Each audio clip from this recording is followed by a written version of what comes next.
E aí pessoal, tudo bem com vocês? Hoje com mais um vídeo no canal História Super Sincera, desta vez com a nossa playlist de princípios conservadores. Já chegamos ao 7º episódio, ou seja, ao 7º princípio conservador. Aproveite aí, antes de nós passarmos a falar desse princípio, para se inscrever em nosso canal, ativar o sininho das notificações e também deixar o seu like colaborando para o crescimento do canal História Super Sincera. O 7º princípio conservador, baseado na obra de Russell Kirk, é exatamente o seguinte: conservadores estão persuadidos de que propriedade e liberdade são intimamente vinculadas.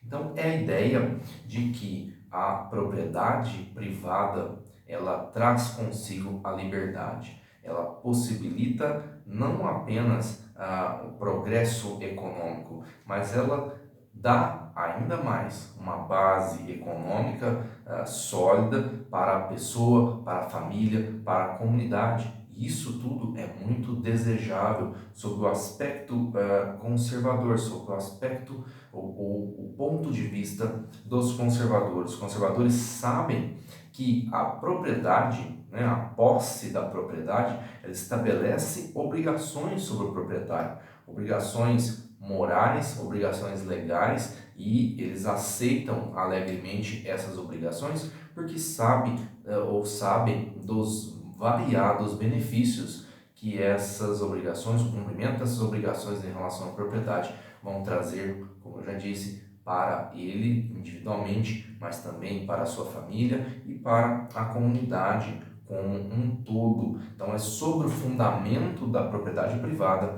é que as grandes civilizações foram sendo construídas ao longo da história. E quanto mais ampla é essa posse de propriedade privada, mais estável e produtiva é a comunidade. Isso não é opinião, isso são fatos históricos, basta você observar esses países. Então não tem como você dissociar propriedade de liberdade. Claro, ganhar dinheiro, gastar dinheiro não são nem devem ser os principais propósitos da vida humana, mas todo mundo espera ter dignidade, todo mundo espera ter uma base econômica sólida, para que a sua família, a sua comunidade e toda a sociedade tenha a dignidade de existência, né? Então, claro, ninguém é livre para atacar a propriedade, ninguém é livre para atacar a ideia de propriedade privada e ao mesmo tempo dizer que valoriza a civilização, porque não tem como você desentrelaçar a ideia de propriedade privada com a ideia de civilização. Uma coisa puxa a outra, tá? Como nós já observamos, quem tem aí acompanhado as lives de leitura do livro Uma Breve História do Homem, do Hans Hermann Hoppe, ok? Então, é isso. Você tem aqui uma série de benefícios que eu separei, que o Kirk vai trazendo para nós a respeito das vantagens, dos benefícios, difíceis de você negar, quando você defende a ideia de propriedade privada.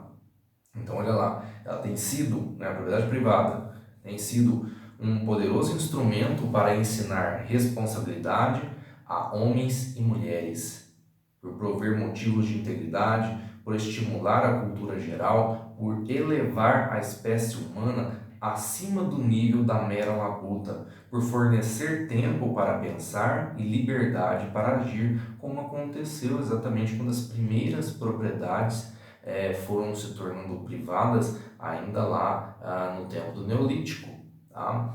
E então você vê que a propriedade, a ideia de propriedade, tornou possível para o ser humano valorizar o seu próprio trabalho, valorizar os frutos do seu próprio trabalho, né?